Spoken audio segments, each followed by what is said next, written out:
नमस्कार, मैं doctor Abhishek Verma, consultant gastroenterologist at gastro liver care centre Jaunpur. आज मैं आप लोगों से आईबीडी यानी इन्फ्लेमेटरी बाउल डिजीज के बारे में बात करूंगा। आईबीडी क्या होता है, इसके लक्षण क्या होते हैं, इसके कॉम्प्लिकेशंस क्या होते हैं, इसके मैनेजमेंट में क्या करना चाहिए और कब आपको गैस्ट्रोएंटरोलॉजिस्ट से संपर्क करना चाहिए। बहुत से लोगों को तो पता ही नहीं है कि आईबीडी होता क्या है, ये बीमारी एग्जिस्ट करती है कि नहीं है। बहुत से लोगों को लगता है कि ये गैस की बीमारी है और बहुत से लोगों को पेट में दर्द होता है और कंटिन्यूसली वो मेडिकल स्टोर पे जाके मेडिसिन ले रहे होते हैं और थोड़ा आराम होने पे बैठ जाते हैं घर पे, और इसी तरह सिलसिला चलता रहता है। और कुछ लोगों को लंबे समय से दस्त होता है और वो एक्यूट जी समझ के मेडिसिन लेते हैं, एंटीबायोटिक लेते हैं मेडिकल स्टोर से और या लोकल डॉक्टर से लेते हैं और इम्प्रूवमेंट थोड़ा सा होने पे फिर बैठ जाते हैं। और उसमें से कुछ लोगों को जब ब्लीडिंग हो रही होती है पॉटी के रास्ते से, तो पास के डॉक्टर से कंसल्ट करते हैं, वो भी सोचते हैं एक्यूट जी है और मेडिसिन लेते हैं, थोड़ा आराम हो जाने पे फिर से वो बैठ जाते हैं। इसी तरह से सिलसिला चलता रहता है और कई साल बीत जाते हैं। और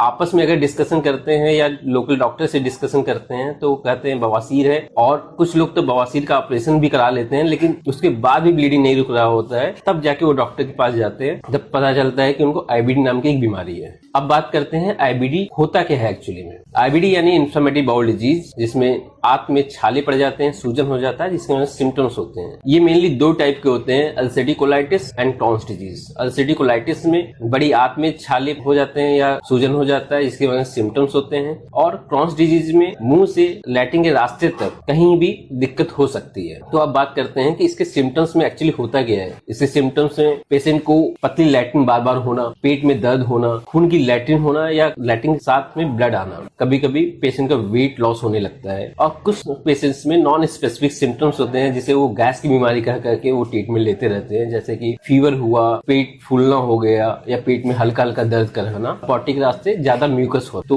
वो इस वजह से लोकल डॉक्टर के पास ट्रीटमेंट लेते रहते हैं, कई साल बीत जाते हैं, तब उनको पता चलता है कि एक आईबीडी नाम की बीमारी है, जो कि इसका ट्रीटमेंट हमें पहले ले लेना चाहिए था। तो बात करते हैं अब आईबीडी के कॉम्प्लिकेशंस क्या क्या होते हैं। आईबीडी कॉम्प्लिकेशंस में जैसे स्ट्रक्चर फॉर्मेशन, आंत में सिकुड़न आ जाता है, जिसकी वजह से आंत फंस जाती है, एब्सेस हो जाता है, फिस्टुला फॉर्मेशन कर देता है, और अगर लंबे समय तक ट्रीटमेंट न लिया जाए तो ये कैंसर भी बना सकता है। अब बात करते हैं आईबीडी होता क्यों है। आईबीडी एक ऑटोइम्यून डिजीज है, जिसमें कि इम्यून सिस्टम अपने बॉडी पार्ट्स को ही नुकसान पहुंचा रहा होता है, इससे पेशेंट को सिम्टम्स होते हैं। ये जेनेटिकली ससेप्टेबल पर्सन को ज्यादा होता है, ये जेनेटिकली डिटरमाइंड होता है, इस पेशेंट को ज्यादा होने की संभावना है। अगर इन्वायरमेंटल फैक्टर्स होता है उसके साथ में, जैसे कि कुछ फूड है जो कि ये ट्रिगर करते हैं, हाई फैट डाइट, लो फाइबर डाइट या रेड मीट खाना, फास्ट फूड ज्यादा खाना, इसकी वजह से ये बीमारी ज्यादा कॉमनली होते हैं। पहले ये वेस्टर्न कंट्री में कॉमनली होता था, इंडियन में कम होता था, क्योंकि हाई फाइबर डाइट हम ज्यादा लेते हैं और फास्ट फूड के हमारे यहाँ कोई ज्यादा यूज नहीं होता था। अब जैसे जैसे वेस्टर्नाइजेशन फूड हम अपना रहे हैं, उससे वैसे ये परेशानी हमारे पास बढ़ती ही जा रही है। अब मेनली नॉर्थ इंडिया में ये कॉमनली देखा जा रहा है कि आईबीडी के केसेस हैं बहुत तेजी से बढ़ते जा रहे हैं। बहुत से लोग का क्वेश्चन होता है कि आईबीडी क्या कुछ फूड फैक्टर से होता है, कुछ